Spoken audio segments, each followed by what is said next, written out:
Thanks, everybody.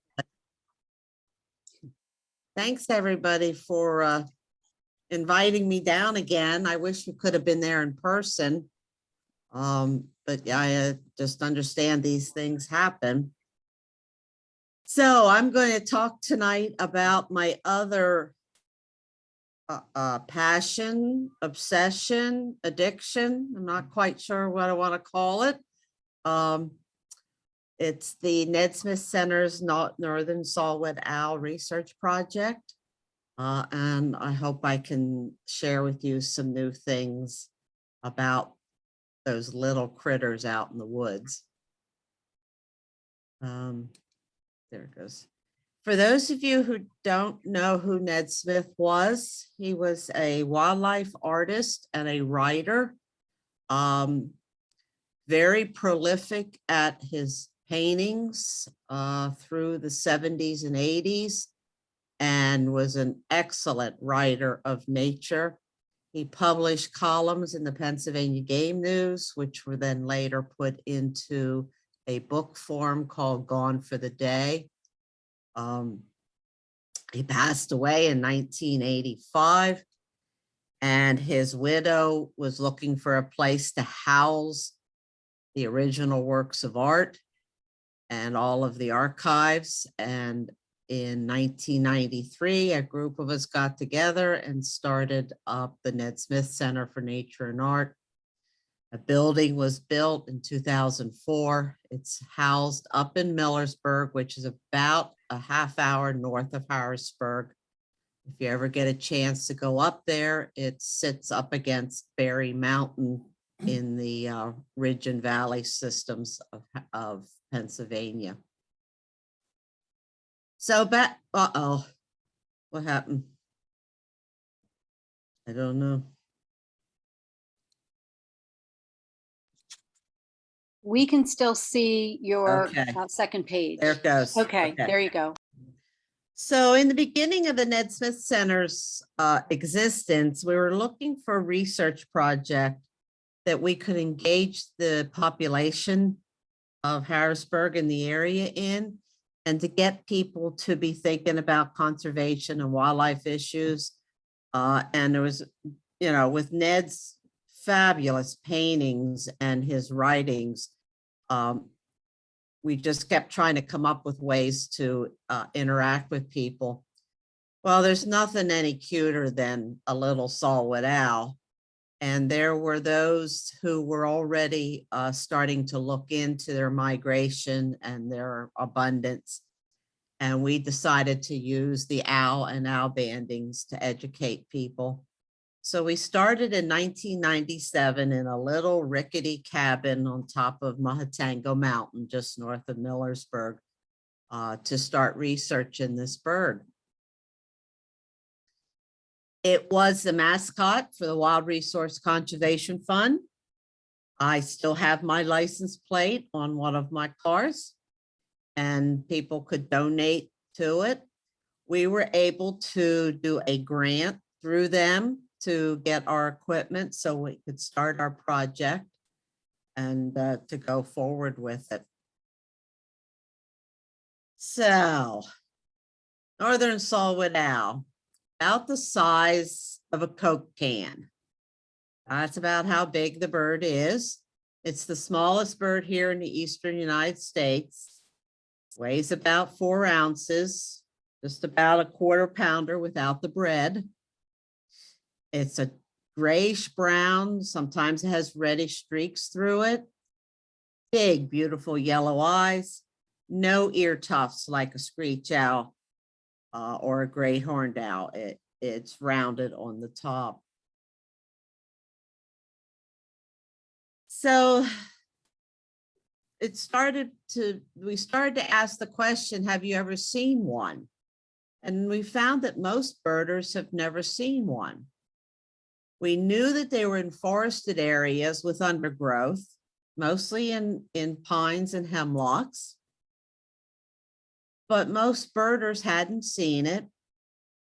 And we started to realize it's because they're nocturnal. And to find one really takes a lot of work to get to it.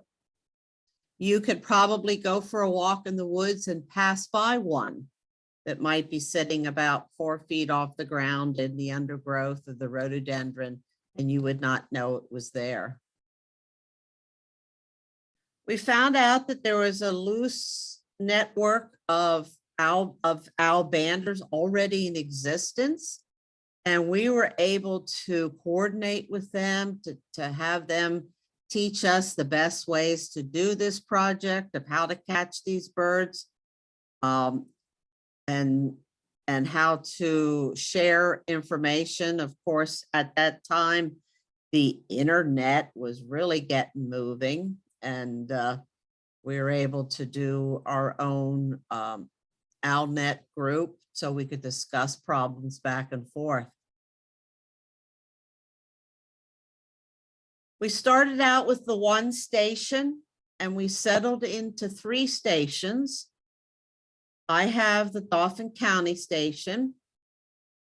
Scott Weidensaw started up the Schuylkill County station right up the ridge from me. And then as we were looking for a location below Dauphin County, down along the ridge, we started to question if the birds were migrating the whole way down the ridge like the other raptors do, or is there a possibility they might have crossed over the Cumberland Valley?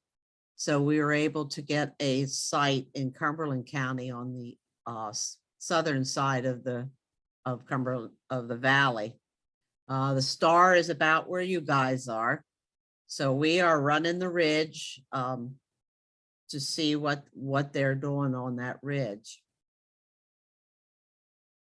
So we have to have licensed bird banders. There must be one bander on site at all times.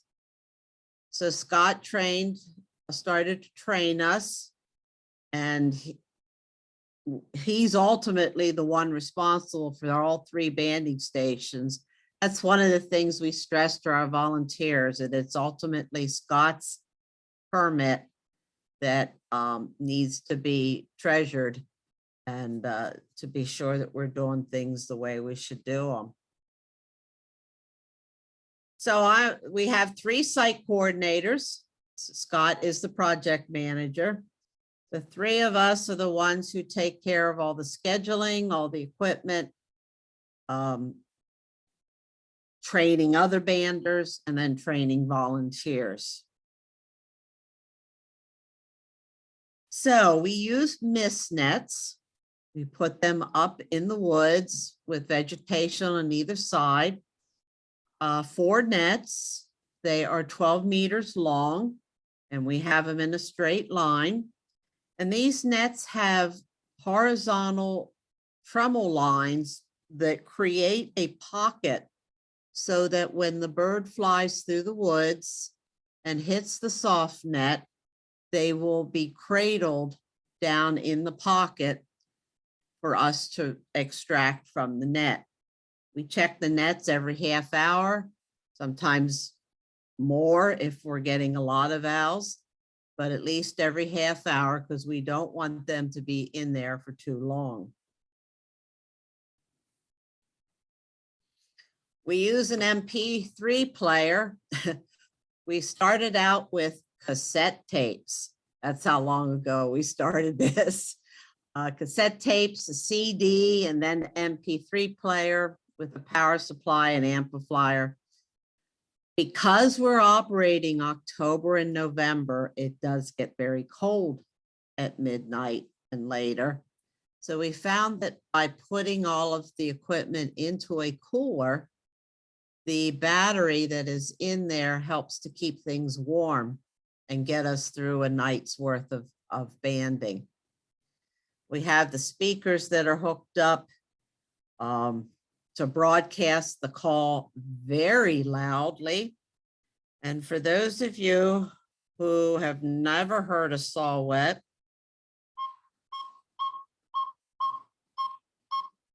I don't know how, hopefully you can hear it. Okay.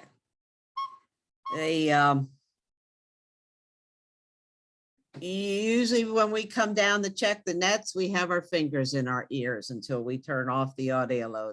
That's how loud it is. Because what we're trying to do is attract the saw-whet owl from above the treetops for them to come down and investigate the tooting noise. That means we have to play it extra loud when there are leaves on the tree, but not quite as loud than after all of leaf fall. After we've caught the owl and extracted it from the nets, we put them in these cloth bags and bring them back to the banding station. For me, it's a Girl Scout cabin with no heat and a little table. So we bring them back, we weigh them, take them out of the bag, weigh the bag, and that gives us their weight. Most of them are between 3 and 4 ounces. Males tend to be a little bit smaller than the females. And then we're ready to process the bird. Banding process for the owls is the same as songbirds. We have specific sizes that we use. We use a 3A and a 4 for short. We have specific banding pliers that guarantee us that when we put the band on, that those holes guarantee me I'm not going to hurt the leg of the bird. The owls having so much feathers around their legs, we have to twirl the bands a little bit and then apply a second pressure to them to make sure no feathers are caught in it. These leg bands are issued by the Federal Bird Banding Lab and have 9 digits specific to our project. We measure wings, we measure tail, we measure the bill. We feel their keel to see how much fat they have on them.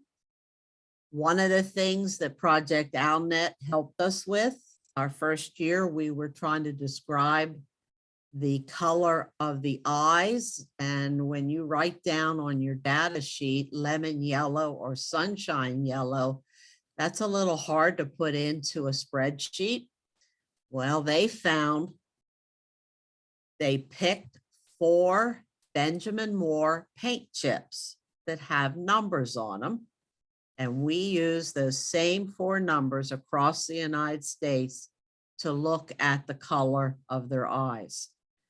There are those who are gathering information that they think that the older the bird, the darker the eyes. And we hope to see that paper coming out soon. So we do all of these measurements on each of the birds. You can actually estimate male or female. Females have longer wings and they weigh more. And a Maryland biologist did a study and he was able to come up with a chart that helps us to separate the females from the males by doing these 2 measurements. Of course, you always have the overlap and there are those that are unknown, but we use this chart. We actually tried to disprove it in year 3 and year 4 and ended up helping him to prove his chart was correct. So that was an interesting study. So we use this chart to help us to sex the bird. Then we need to age the bird. On a bird that was hatched this summer, they will have darker, glossier feathers the whole way down the primaries and secondaries, all nice and uniform. That tells us it's a hatch year. In saw-whet owls, during that next year, they will drop their middle feathers, the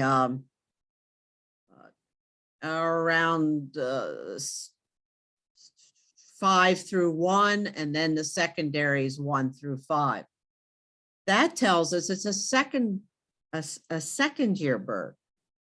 After that, we have a whole conglomeration of dark glossy brown, faded ones, a little bit more faded, back and forth. And all we know after that is that it's an after second year or an adult bird.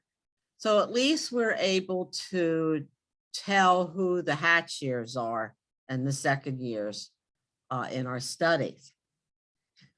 The thing that really helps us to look at this shading, because sometimes it's very subtle, is that we use a black light on the underwing.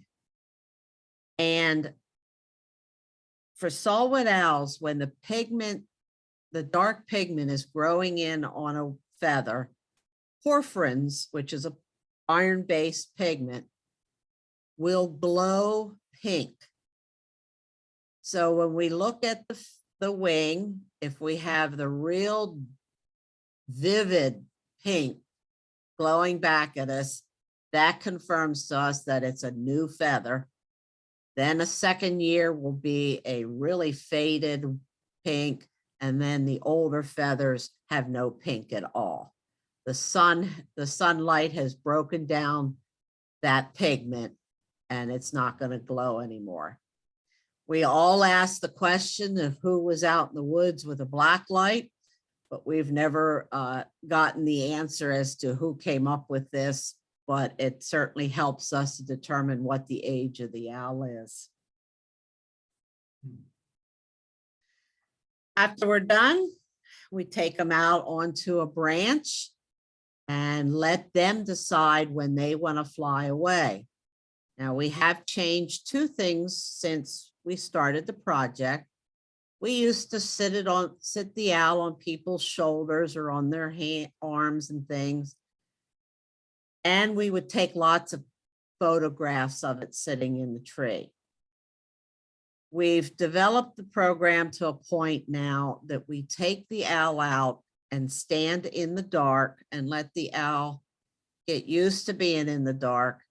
We slowly take our hands away, let them sit on the branch, and we back away and let them be.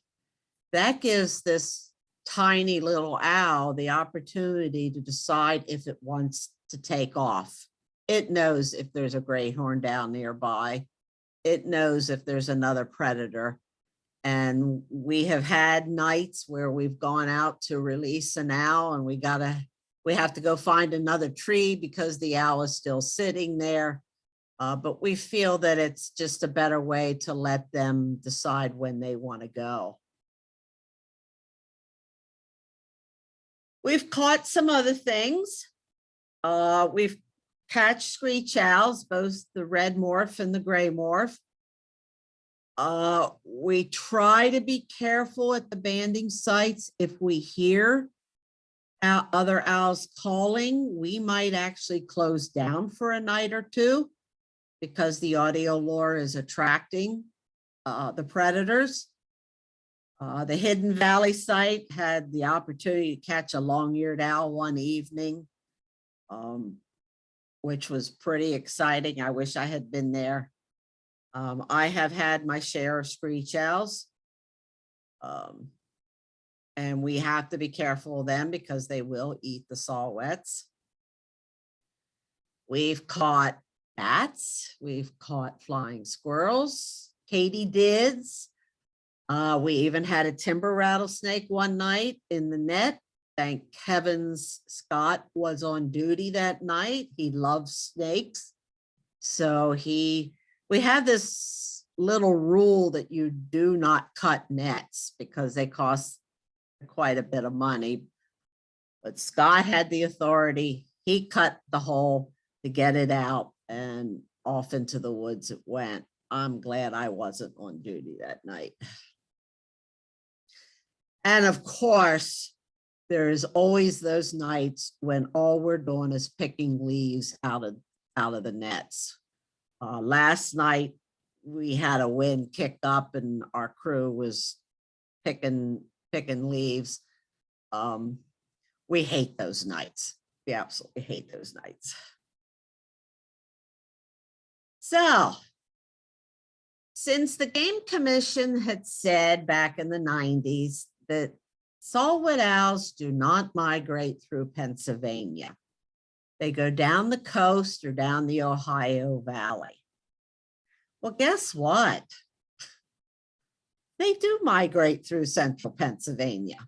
We have caught over 8,000 of them at our 3 banding stations. And we set up 6 other banding stations in 2012 to look at ridge and valley differences. So we have caught a total of 11,652 saw-whet owls that aren't supposed to be migrating through central Pennsylvania. So the Game Commission changed the status from undetermined status to common but seldom seen. And we were really proud that we were able to help with that decision. You will notice in the numbers that we have peaks up and down. They run about every 4 years. They're starting to look at the spruce and fir cone crops up in the boreal forests, that when they coincide, that winter you get more mice. And by the springtime, when the saw-whet owls are laying their eggs and raising their young, more and more young will survive. And then that next fall, we get a lot of hatch year owls coming through. So they really are looking at the population being connected by food source. So one of the things we found here for central Pennsylvania is the peak of migration is the end of October, beginning of November. We catch more females than males. I think out of that 12,000 birds, we have had maybe 12.5 males. That's all. And they're starting to think the males don't leave their territory up north. They think that when the young leave and the females leave, then the food supply is there for the males and they stay on their territory for that next coming spring. We don't catch a lot of saw-whets on full moon nights. My first night working was absolutely spectacular full moon. We walked through the woods with no headlamps on, but we knew we weren't catching any owls, and we didn't. We think maybe they just don't want to fly because the predators can see them. The great horned owls can see them. We catch the young birds early in the season, and then the adults come through later. And we tried banding all night, which is really tough on those of us who were working. But we found that we catch our birds between 9 p.m. and midnight, which helps tremendously with getting volunteers to help with the project. One of the fascinating things is that we're catching other people's birds and other stations are catching our birds. A very high rate of recaptures. Songbirds, it's almost unheard of to catch somebody else's bird. But for the saw-whet owls, it's very common. At our station, well, these are the 3 stations. We've caught over 500 that have been 500 owls from other banding stations up and down. Sorry about that. Our smoke detector just went off. He's getting it. We've been having trouble with that. I think it's time for it to go in the trash. So it's exciting when you when you pull a bird out of the bag and you say, this bird already has a band on it. Well, the one that floored us last fall, I pulled the bird out, I called out the number. And of course, our standard procedure is that 3 people look at the number to make sure we've called out the right number. It ended up being a hatchier bird that was banded in Alberta, Canada, and in 27 nights flew across the United States to our station. We don't know who it took directions from. That was just an incredible flight, because most of them are from Canada or up and down the Appalachian. We've caught many from Virginia. They've caught ours. We have a lot of stations up through New York and into Ontario that have caught our birds. So that's very exciting. We start to see the pattern of them following the ridge, except for this bird from Alberta. We don't know what he was doing, or she. We helped with additional projects. Like I had said earlier, we helped to come up with the chart to help us determine if it was a male or female. We actually did that with blood sampling on owls. I think we had 30 owls and 29 of them matched the table. So we're glad to help him with that. We have taken feather samples for them to do DNA testing on. We have not heard about that yet, but we often wondered when we would come to a net and there would be 3 owls, 2 owls in the net right beside each other, do they travel together? We're not sure. So we hope that that'll help to answer that question. We've done some radio telemetry to see what kind of landscape they are, stopover rest areas are, and what kind of habitat they use. We've put some, radio telemetry on them.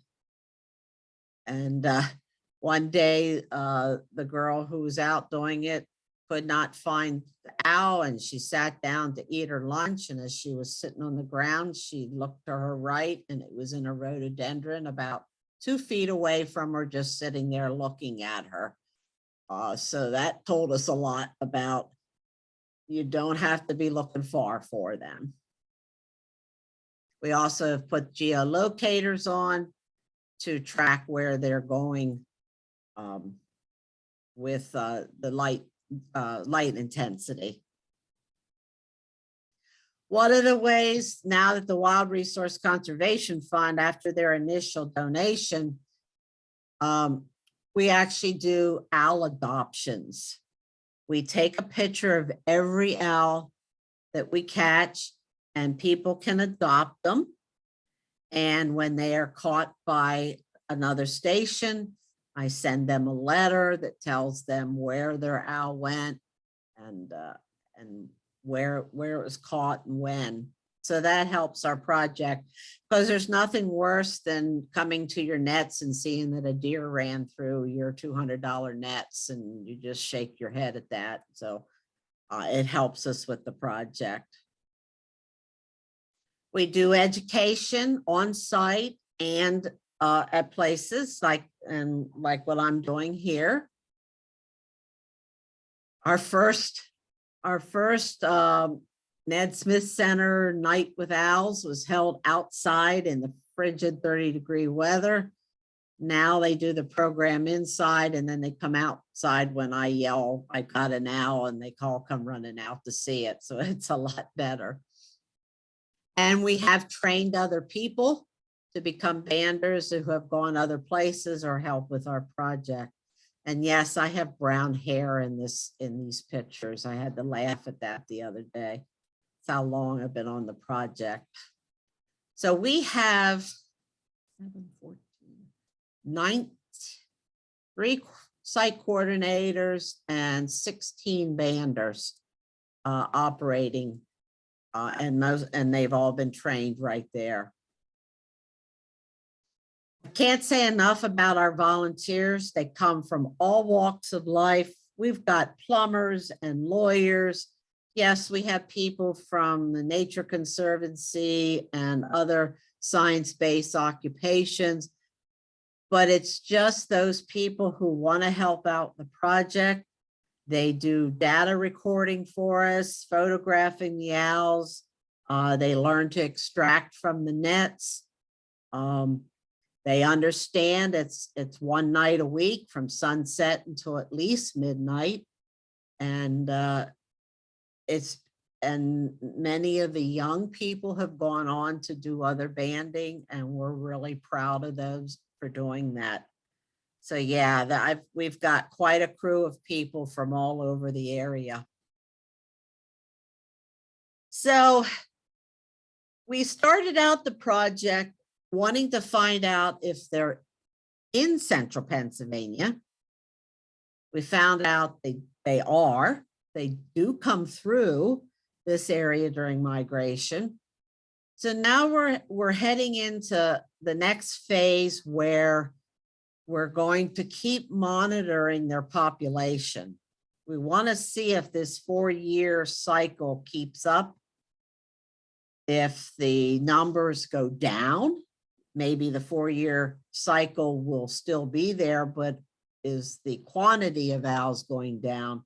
We want to be able to monitor that from now on. So I'm not sure how many years I'll be doing it. I don't think I'll be doing a program that says 50th year and beyond, but now that's what we want to do. We want to be able to monitor them because they are at the bottom of the food chain. They're the food source for a lot of other animals. They also eat other animals.